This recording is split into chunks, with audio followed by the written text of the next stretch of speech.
तुमके छापो जे नगर में देना लतोस जे साजी पकल कोड़ा पकड़ा मानल के जानी मानी जी मुँह डोरा दो जबकड़ा मानल के जानी मानी जी मुँह डोरा दो जबकड़ा लतोस जे साजी पकल कोड़ा पकड़ा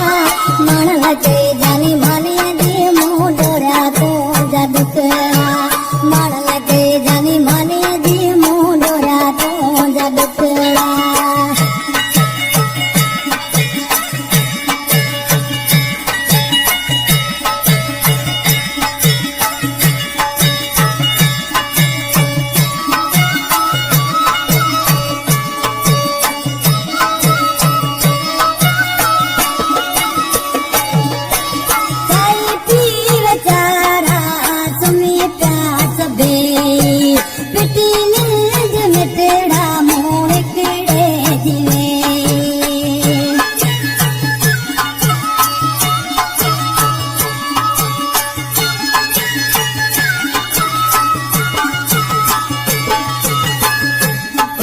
कपड़ी आज के थिला के तो कुछ भी मगर देवाली जापे देता कई पीर चारा सुनी प्यास बे पिटी नींद मिठड़ा मुँह इकड़े दे तो चैन मुँह जो पिता मुँह जा सुखड़ा मानल के तलब माने दी मुँह डोरा दो जा दुखड़ा मानल के जानी मानी दी मुँह डोरा दो जा दुखड़ा लतोस जे सांझी पखल कोड़ा पखड़ा मानल के जानी मानी दी मुँह डोरा दो जा दुखड़ा मानल के जानी मानी दी मुँह डोरा दो जा दुखड़ा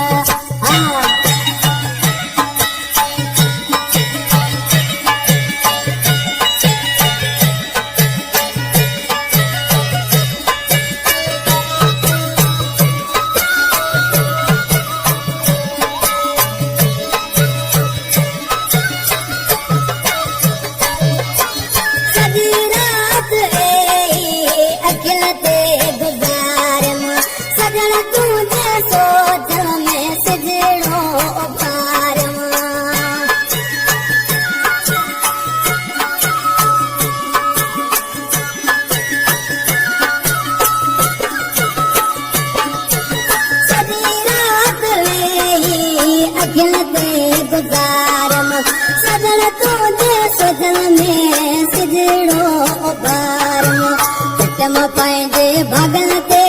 कणी बैठा हथड़ा मानल के जानी मानी जी मुँह डोरा दो जा दुखड़ा मानल के जानी मानी जी मुँह डोरा दो जा दुखड़ा लतोस जे सांझी पखल कोड़ा पकड़ा मानल के जानी मानी जी मुँह डोरा दो जा दुखड़ा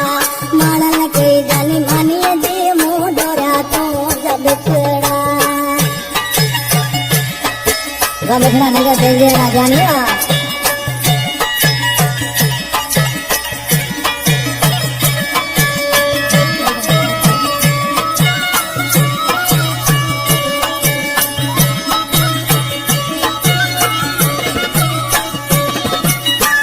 कलाम शायर असा जो पीरे प्यारो दोस्त अकबर लंजो जो वेटल कंपनी में मौजूदा तालब शाह जो जानिया जैसे आज नमाज छापते लंजा मूस कलेजा ओएडी हजारा अकबर जो तोले मुँह पीर के पुकारा